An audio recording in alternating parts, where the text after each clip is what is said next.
ng ingay sa dami ng tinig. May isang pangakong sa puso ay tinig. Hindi matitinag, hindi mabubura. Sandigan ng bayan, gabay sa tuwina. Bigwas News Philippines, boses ng bayan. Sa bawat balita, katotohanan ng laman. Media at produksyon, tapat na serbisyo. Lingkod na katotohanan sa mandako ng mundo.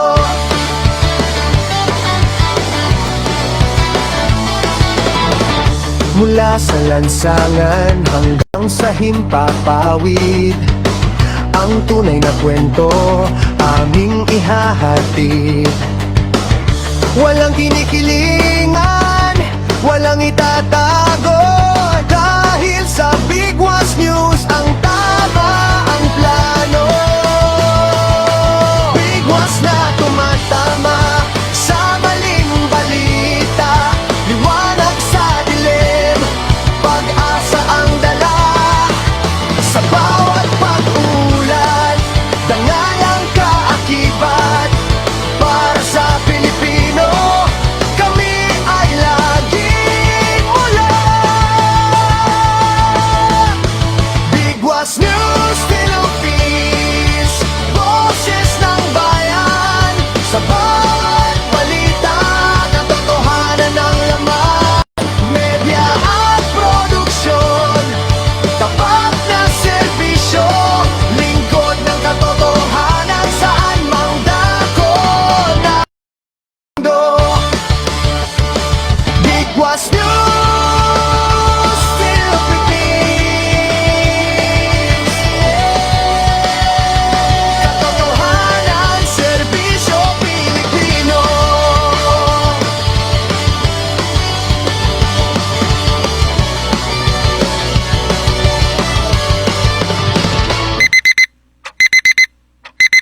Anong oras na?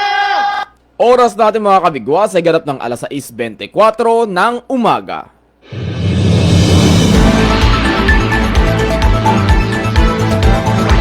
Bigwas! Bigwas! Bigwas! Bigwas! Magandang umaga lungsod ng Puerto Princesa, magandang umaga sa buong lalawigan ng Palawan. At magandang umaga buong Pilipinas. Tayo muli magsasama-sama ngayong araw ng Miyerkules, Abril 8 taong 2026 para pa rin sa ating programang Arangkada Bigwas Balita. At ako ang inyong magiging tagapag-ulat ngayong umaga mga kabigwas, Ronnie Abile. Bigwas! Bigwas!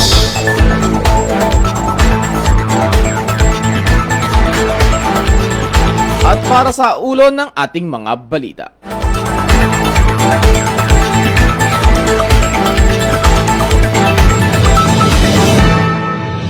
Para sa ating balitang international mga kabigwas, Intelligence Chief ng Iran nasawi sa airstrikes ng US at Israel. Bigwas! Bigwas! China at Russia bineto ang UN resolution sa seguridad ng Strait of Hormuz. Bigwas! Bigwas! At para naman sa ating mga balitang nasyonal, kumakalat na energy lockdown sa bansa, fake news ayon sa DOE. Bigwas! Bigwas! Marcos nagpaabot ng pakikiramay sa Pinay na nasawi sa missile attack sa Israel. Bigwas! Bigwas! 5 Philippine flag oil tanker vessel minomonitor ngayon ng Marina na nasa high risk sa Middle East, at ang balitang yan ay ihatid sa atin mamaya lamang ni kasamang Don Robert Ramiro. Bigwas! Bigwas! At sa iba pa nating balita, PCO nagbabala kontra fake news laban sa pamilya ni Pangulong Marcos. Bigwas! Bigwas! At ang oras natin mga kabigwas ay ganap ng alas 6:26 ng umaga, at tayo magpapatuloy para sa detalye ng ating mga balita.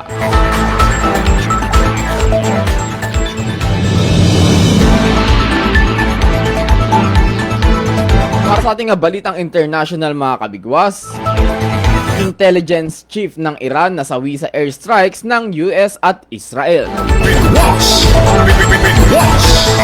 Kinumpirma ng Islamic Revolutionary Guard Corps na nasawi ang kanilang intelligence chief sa isinagawang airstrikes na iniuugnay sa Estados Unidos at Israel nitong Lunes. Kinilala ang nasawing opisyal na si Mahid Kademi na nagsisilbing pinuno ng intelligence organization ng naturang grupo. Ayon sa IRGC, napatay siya sa isang pag-ataking inilarawan nilang bilang kriminal at terorista na isinagawa umano ng tinawag nilang American Zionist na pwersa sa madaling araw. Ibinahagi ang naturang payag sa pamamagitan ng kanilang official na channel sa Telegram kung saan si Kademi ang pinakabagong mataas na opisyal ng Iran na nasawi sa serye ng mga pag-atake. Matatanda ang nauna nang napaulat na ang pagkamatay ni Ali Larihani ng Supreme National Security Council at Gholar Mirza Soleimani, pinuno ng Basil Military Forces. At patuloy ang pagtaas ng tensyon sa rehiyon kasunod ng mga sunod-sunod na insidente na nagdudulot ng pangamba sa mas malawak na sigalot sa gitnang silangan. Big boss. Big boss. Sa isa pa nating balitang international, China at Russia bineto ang UN resolution sa seguridad ng Strait of Hormuz. Big boss. Big boss.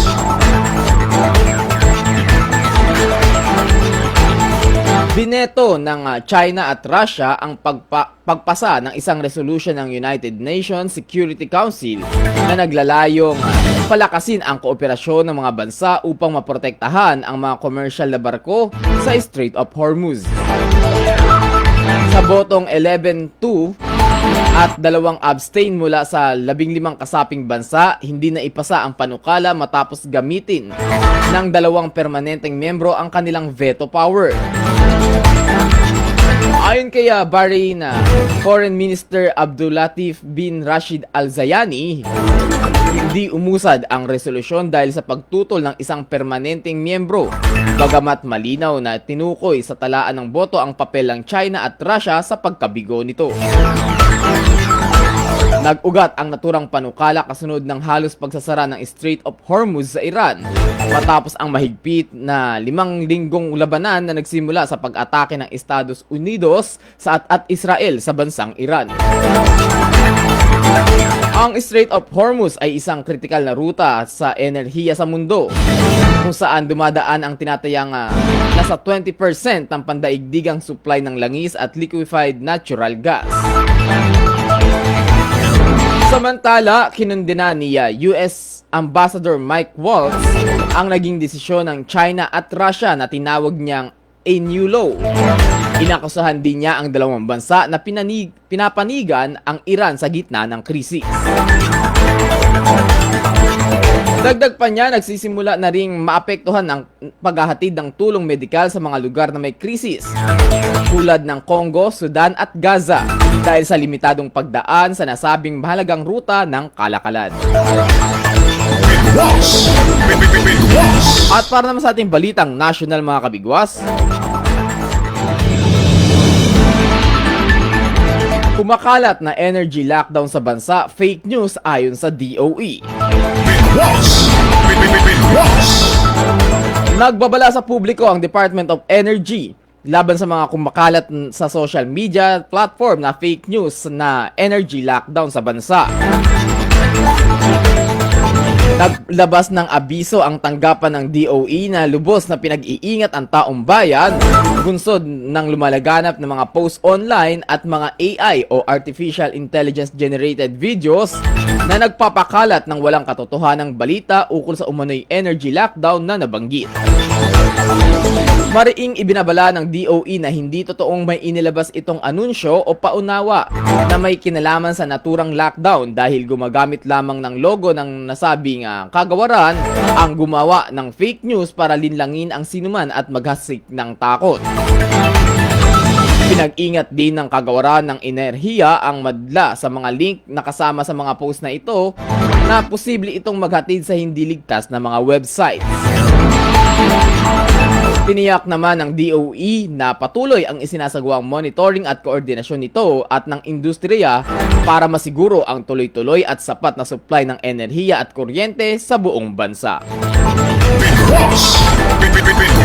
Oras sa ating mga kabigwas ay ganap ng alas 6:31 ng umaga at tayo babalik mga kabigwas pagkatapos lamang ng isang patalastas. O ba ay nakabili ng lupa o property na hindi mo pa naililipat sa iyong pangalan? May lupa pero tax declaration lang ang hawak? May hinanang property mula sa magulang na gusto ay pa-transfer ang titulo sa iyong pangalan. May nawawalang titulo at kailangang i-verify sa Registry of Deeds. Magpapa-survey, subdivide o magpapasukat ng lupa. Pero wala kang oras o panahon para asikasuhin ang mga ito. Walang idea kung papaano ang proseso.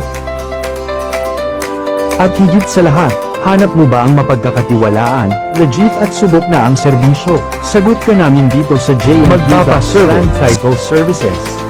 Mga problema mo ay susolusyonan, mura ang serbisyo, higit sa lahat mapagkakatiwalaan. Kami ay may opisina at ito ay matatagpuan sa 235 Fernando Poe Jr. Avenue, Quezon City. Kami ay sertipikado na gumanap upang magsegowo ng mga serbisyong may kinalaman sa lupa o property na pinagtibay ng DTI, DIR, Mayor's Office at iba pang mga partner agencies. Mayroon din kaming legal expert o attorney at property expert para magbigay serbisyo.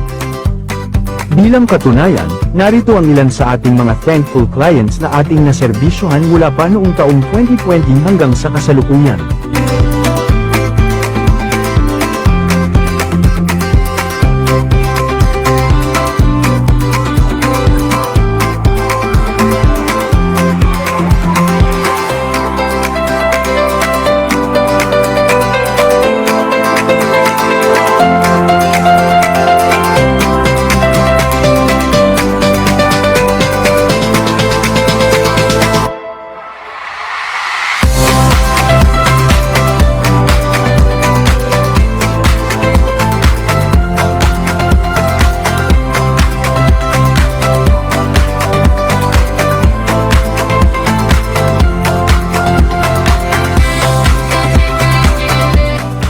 Kaya naman huwag na magpatumpik-tumpik pa, kumonsulta na sa J@Q Docs Land Titling Services.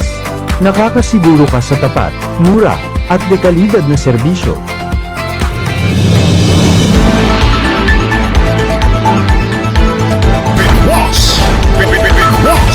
Oras sa ating mga kabigwas ay ganap ng alas 6:34 ng umaga at ang oras na yan ay hatid sa atin ng JNQ Docs Land Titling Services.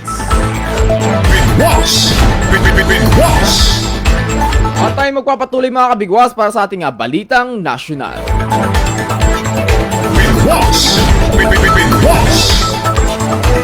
Marcos nagpaabot ng pakikiramay sa Pinay na nasawi sa missile attack sa Israel. Nagpaabot ng pakikiramay si Pangulong Ferdinand Marcos Jr. sa pamilya ng isang Pilipina na kumpirmadong nasawi sa missile attack sa Haifa, Israel nitong gabi ng Abril 5. Ayon sa Pangulo, kaisa ng pamahalaan ang pamilya ng biktima sa pagdadalamhati sa isang trahedya. Hindi umano dapat maranasan ng sinuman. Ipinag-utos din niya sa mga kaukulang ahensya ng gobyerno na tiyakin ang pagbibigay ng buong tulong sa pamilya ng nasawi, kabilang ang agarang repatriation ng labi ng nasawi. Hindi pinangalanan ng biktima alinsunod sa kahilingan ng pamilya na igalang ang kanilang privacy ayon sa Department of Foreign Affairs. Dagdag pa ng Pangulo, nakaantabay ang Embahada ng Pilipinas upang magbigay ng kinakailangang suporta sa mga apektadong kababayan sa lugar. Binigyang diin din ni Marcos na patuloy na minomonitor ng pamahalaan ang sitwasyon sa rehiyon at tiniyak na nananatiling pangunahing prioridad ang kaligtasan ng bawat Pilipino sa ibang bansa. At Sa iba pa nating balita mga kabigwas, limang Philippine flag oil tanker vessel minomonitor ngayon ng Marina na nasa high risk sa Middle East. At ang balitang yan ay ihatid sa atin ni kasamang Don Robert Ramiro. Minomonitor ngayon ng mga opisyal ng Maritime Industry Authority ang limang Philippine flag oil tanker vessel na kasalukuyang nasa high-risk area sa Middle East na inaasahang makapaglulan ng produktong petrolyo. Sa kasalukuyan ay mayroong 16 na oil tanker ships ang Pilipinas na maaring gamitin upang makapag-transport ng produktong petrolyo mula sa Strait of Hormuz. Ito ay matapos payagan ng Iranian government na ang mga Philippine flag vessels ay makadaan sa naturang waterway sa gitna ng digmaan sa gitnang silangan na nagbibigay hudyat para tumaas ang halaga ng presyo ng langis sa bansa. Sinabi ni Director Luisito de los Santos, spokesperson ng Marina, may 100 pang Philippine flag vessel ang nakarehistro sa ahensya. 16 dito ay rehistradong tanker ships para gagamitin depende sa arrangement na mapagkakasunduan ng Pilipinas at Iran. Mula sa National Capital Region, Don Robert Ramiro nag-uulat para sa Bigwas News Philippines, lingkod ng katotohanan.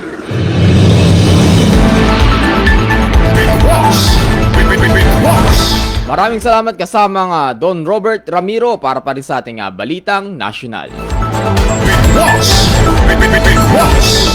Sa iba pa nating balita mga kabigwas, PCO nagbabala kontra fake news laban sa pamilya ni Pangulong Marcos. Nagbabala si Dave Gomez, Acting Secretary ng Presidential Communication Office, na hindi palalagpasin ng pamahalaan ang pagpapakalat ng umano'y maling impormasyon laban sa pamilya ni Pangulong Ferdinand Marcos Jr.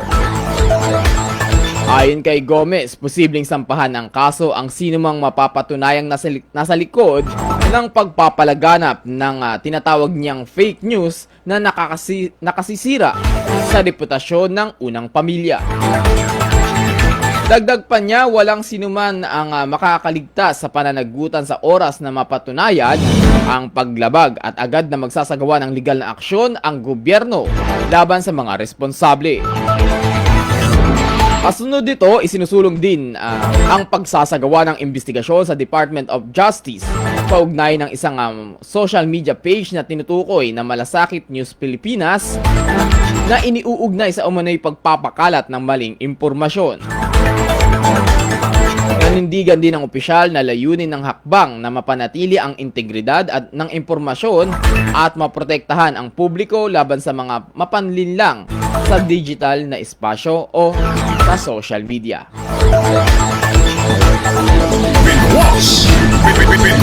At ang oras natin mga kabigwas ay ganap ng alas 6:39 ng umaga.